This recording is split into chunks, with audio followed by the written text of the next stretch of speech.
안녕하세요. 제로모터스 심사장입니다. 중고차를 사는 게 아무래도 초보자 입장에서는 어렵잖아. 이번에는 시청자분들한테 좋은 중고차를 사는 법도 좋은데 안 좋은 중고차를 거르는 법에 대해서 좀 해주고 싶거든. 네, 안 좋은 중고차 중에서는 또 어떤 게 있을까 했는데 딜러들도 피하는 중고차들이 진짜 안 좋은 중고차가 아닐까? 맞죠. 저희들이 피하면은 손님들은 더 피하시니까요. 그치, 중고차 딜러들은 사고차도 매입을 하고 가끔 뭐 침수차도 매입을 하는 경우가 있잖아. 근데 그런 딜러들마저 거른다는 거는 정말 최악이라는 거니까. 맞습니다. 특히 너는 그냥 알선 딜러가 아니고 직접 차량을 매입해서 판매하는 매입 딜러잖아. 그럼 너가 진짜 그 매입에 대해서 정말 잘 알고 있을 것 같아서 매입 딜러들이 이런 중고차는 정말 거른다 싶은 게 있어? 뚜렷한 특징을 가진 몇 가지가 있긴 한데요. 첫 번째로 대배기량 차량들은 조금 선호하지 않아요. 예를 들면 머스탱, 험머, 에스컬레이드 얘기만 들어도 엄청 큰 차들 있잖아요. 이런 차량들은 쉽게 거래가 되지 않기 때문에 저는 일단 피하고 있습니다. 대배기량의 기준이 어느 정도야? 못해도 4,800 이상 8기통을 기준으로 삼을 수 있을 것 같고요. 이 차량들이 자동차세, 유류비, 이런 유지비뿐만 아니라 수리비도 너무 세고 나중에 구매하셨다가 판매하실 때 느끼시겠지만 감가가 많이 되기 때문에 여러 가지 이유들로 대배기량 차량은 저는 좀 선호하지 않습니다.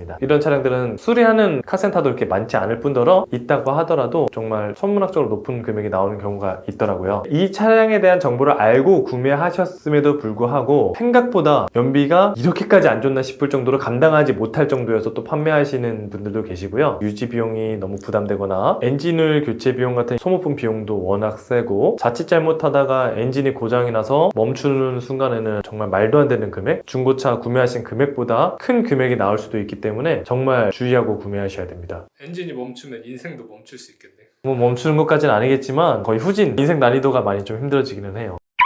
그럼 또 다른 거 있어? 두 번째로는 구형임에도 불구하고 연식도 좋고 키로수도 매우 짧고 옵션이 정말 많은 차량들은 제가 또 싫어하기는 해요. 왜 그러면 좋은 거 아니야? 구형이라서 감가도 됐을 거고 키로수도 적고 옵션도 많아가지고 되게 좋은 중고차 아니야? 일단 구형이어서 감가가 되긴 했지만 옵션이 너무 많이 들어가서 신차가 자체가 높기 때문에 새로 나온 신형 차량들이랑 금액적으로 크게 차이가 나지 않는 경우가 있어요. 이런 경우에는 대부분의 손님들이 구형에서 메리트를 못 느끼고 조금만 더 돈 못해서 신차 쪽으로 넘어가시기 때문에 이런 차량들은 시장에서 거의 잘 안 팔린다고 보시면 돼요. 이 차량들은 거의 가져오면 열이면은 9 정도는 제가 항상 손해를 보거나 원전에 판매를 하고 있어요. 이런 차량을 구매하셔서 폐차하실 때까지 타신다고 하면 상관이 없겠지만 1, 2년 이렇게 짧게 타시다가 판매하신다고 하시면은 신차 산 거보다도 감가를 더 크게 맞기 때문에 구매하신 거를 후회하실 수도 있습니다.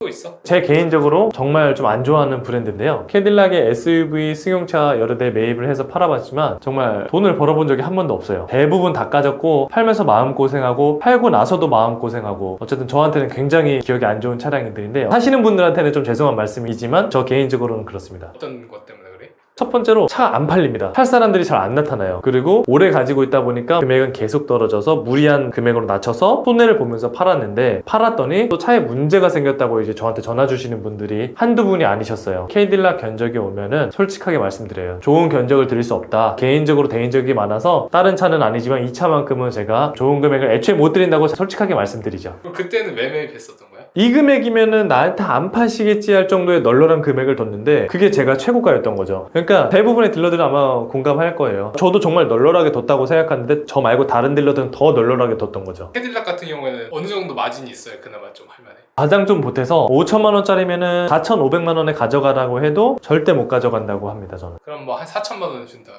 4천만 원이요? 그러면 이제 좀...